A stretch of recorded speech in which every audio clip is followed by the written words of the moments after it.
اور یعقوب نے اپنے بیٹوں کو یہ کہہ کر بلوایا کہ تم سب جمع ہو جاؤ تاکہ میں تم کو بتاؤں کہ آخری دنوں میں تم پر کیا کیا گزرے گا۔ اے یعقوب کے بیٹو، جمع ہو کر سنو اور اپنے باپ اسرائیل کی طرف کان لگاؤ۔ اے روبن، تو میرا پہلوٹا، میری قوت اور میری شہزوری کا پہلا پھل ہے۔ تو میرے روب کی اور میری طاقت کی شان ہے۔ تو پانی کی طرح بے ثبات ہے، اس لیے تجھے فضلیت نہیں ملے گی، کیونکہ تو اپنے باپ کے بستر پر چڑھا، تو نے اسے نجس کیا۔ روبن میرے بچھونے پر چڑھ گیا۔ شمعون اور لاوی تو بھائی بھائی ہیں، ان کی تلواریں ظلم کے ہتھیار ہیں۔ اے میری جان، ان کے مشورہ میں شریک نہ ہو۔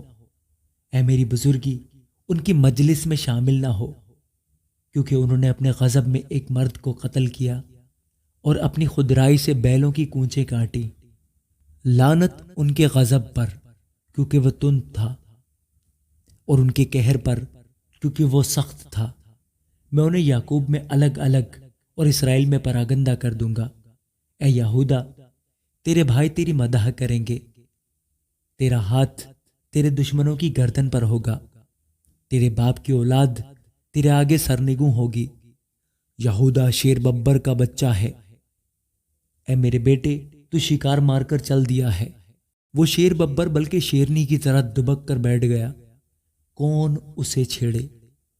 یہودا سے سلطنت نہیں چھوٹے گی، اور نہ اس کی نسل سے حکومت کا عصا موقوف ہوگا، جب تک شلوا نہ آئے اور قومیں اس کی متعی ہوں گی۔ وہ اپنا جوان گدھا انگور کے درخت سے اور اپنی گدھی کا بچہ اعلیٰ درجے کے انگور کے درخت سے باندھا کرے گا۔ وہ اپنا لباس مے میں اور اپنی پوشاک آب انگور میں دھویا کرے گا۔ اس کی آنکھیں مے کے سبب سے لال اور اس کے دانت دودھ کی وجہ سے سفید رہا کریں گے۔ زبولون سمندر کے کنارے بسے گا اور جہازوں کے لیے بندر کا کام دے گا، اور اس کی حد سیدہ تک پھیلی ہوگی۔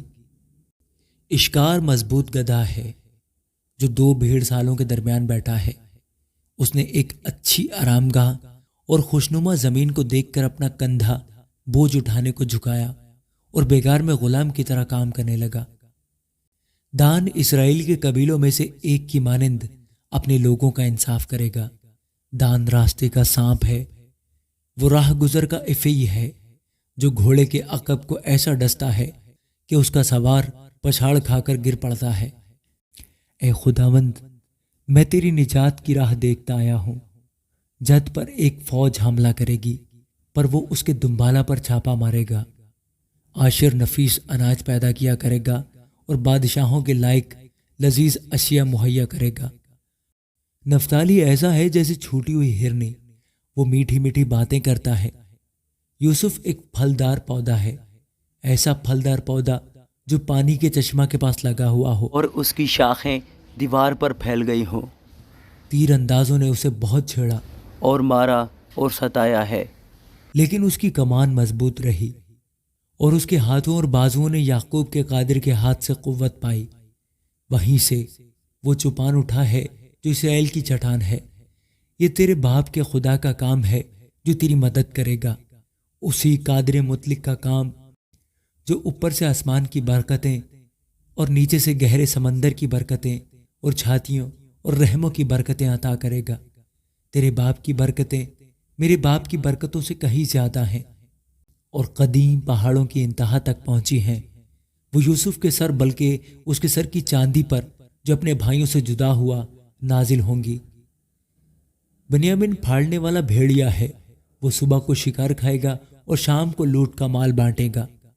اسرائیل کے 12 قبیلے یہی ہیں، اور ان کے باپ نے جو جو باتیں کہہ کر ان کو برکت دی وہ بھی یہی ہیں۔ ہر ایک کو اس کی برکت کے موافق اس نے برکت دی۔ پھر اس نے ان کو حکم کیا اور کہا، میں اپنے لوگوں میں شامل ہونے پر ہوں۔ مجھے میرے باپ دادا کے پاس اس مغارہ میں جو افرون ہتی کے کھیت میں ہے دفن کرنا، یعنی اس مغارہ میں جو ملک کنعان میں ممرے کے سامنے مکفیلا کے کھیت میں ہے، جسے ابراہیم نے کھیت سمیت افرون ہتی سے مول لیا تھا تاکہ گورستان کے لیے وہ اس کی ملکیت بن جائے۔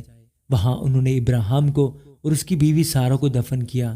وہیں انہوں نے اسحاق اور اس کی بیوی ربکہ کو دفن کیا، اور وہیں میں نے بھی لیا کو دفن کیا، یعنی اس کھیت کے مغارہ میں جو بنی ہت سے خریدا تھا۔ اور جب یعقوب اپنے بیٹوں کو وصیت کر چکا تو اس نے اپنے پاؤں بچھونے پر سمیٹ لیے اور دم چھوڑ دیا اور اپنے لوگوں میں جا ملا۔ آمین۔